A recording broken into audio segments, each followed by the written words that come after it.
է զարմանալ, որ Սրտի ու Կեղծիքի խորհրդանիշ ԿՊ խմբակը իրաց թրքապատակ կառավարչի հետ միասին սուտ կեղծիք են տարածում ազգային ուժերի եւ ազգային առաջնորդների վրա։ Շկետունանալով նրանց հիմարությունների վրա, պարզապես փաստ է, որ 2010 թվականի հունվարի 29-ին Սերժ Սարգսյանը ուղիղ մեջ բերում է դատապարտել է Թուրքիայի կողմից Հայաստանի շրջափակումը եւ կոչ է արել Թուրքիային առերեսնելով սեփական պատմության հետ ճանաչելու դատապարտել հայոց ցեղասպանությունը։ Սերժ Սարգսյանը կրկնում է հայ ղեկավարն է եղել, որը ուղիղ դատապարտել է Թուրքիայի ժողովրդական քաղաքականությունը եւ կոչ է արել Թուրքիային ճանաչելու հայոց ցեղասպանությունը։ Երրորդ նախագահ եւ հանրապետական իշխանության տարիներին աշխարհի բազմաթիվ երկրներ ճանաչել են եւ դատապարտել են հայոց ցեղասպանությունը, այդ թվում Օսմանյան Թուրքիայի դաշնակից առաջին աշխարհամարտում Գերմանիան, նրա նախագահը, Գերմանիայի Բունդեստագը, իսկ 2010 թվականի ապրիլի 24-ի 100 այլիցի ոգեկոչման արարողությունը բոլորի տաշտի առաջ է եղել։ 5 երկրի նախագահներ են, որոնցից երկուսը ՄԱԿ-ի մշտական անվտանգության խորհրդի մշտական անդամ պետությունների ղեկավարներ Վլադիմիր Պուտինն ու Ֆրանսուଆ Հոլանդն են, Ֆրանսիայի Ռուսաստանի նախագահները։ Ավելին, այդ օրը ապրիլի 24-ի Գալիպոլիում Էրդողանը միջոցառում էր անում,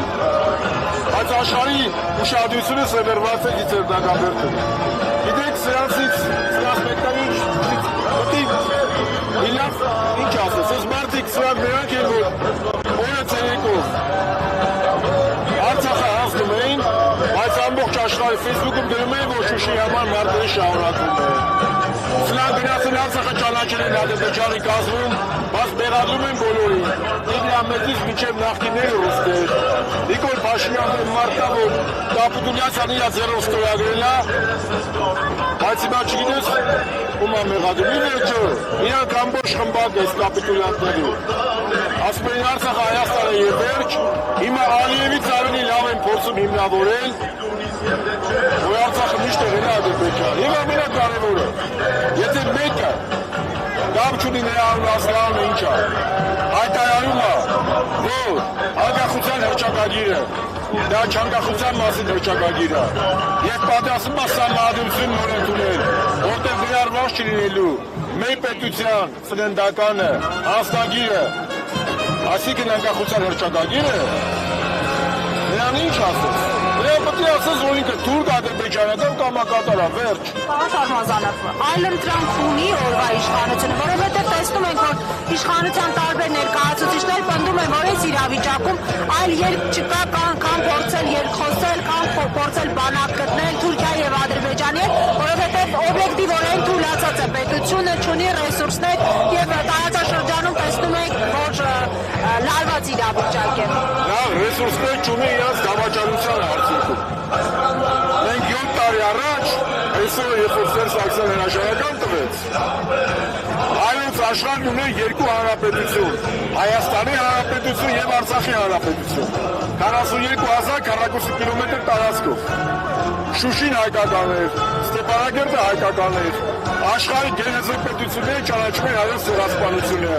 Նույն Նիկոլ Փաշինյանի խոսքով ունենք տարածաշրջանում ամենամարտունակ բանակը։ Հետո մցրեց այս կապիտուլում նստած կապիտուլանտը։ Հիմա ումից է բողոքում։ Եվ ասել Հայաստանի ադրբեջանացման քաղաքականությունը անվանել Ադրբեջանի եւ Թուրքիայի երկխոսություն։ Ելքը ո՞ր է, պարոն Շարմազանով։ Երկու իշխանապողությունն է, ո՞ր է, դիմադրությունը։ Օրենքով սահմանված կարգով ինչպես 3 ճանապարհ կա, ճանապարհ համար 1 impeachment, անվստահություն հայտնել, ճանապարհ համար 2 փողոցային ընդվզում, ճանապարհ համար 3 դասական իմաստով ասում, ընտրություններ։ Իմ համար կապ չունի 3-ի, որը լինի ես կողմ եմ։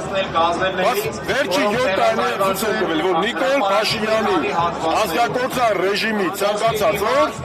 մեզ տանում է դեպի ազգային պետականության կորուստ։ Անցած տարի ապրիլի 23-ին մենք ավելի լավ վիճակում ենք, քան այսօր։ Աստվածաշարի որ սա մնաց, մյուս տարի ավելի 22-ին կարող է, ես չգիտեմ։ Իշխանություն չունենք, մենք ունենք կոլաբորացիոնիստական ռեժիմ։ Ոնց կարելի է Ամերիկան անվանել մի հարույթի իշխանություն, որը հրաժարվում է անկախության հռչակագրից։ Եվ բաց խոսամ, կորալը կարող կոմուսը մարմնի։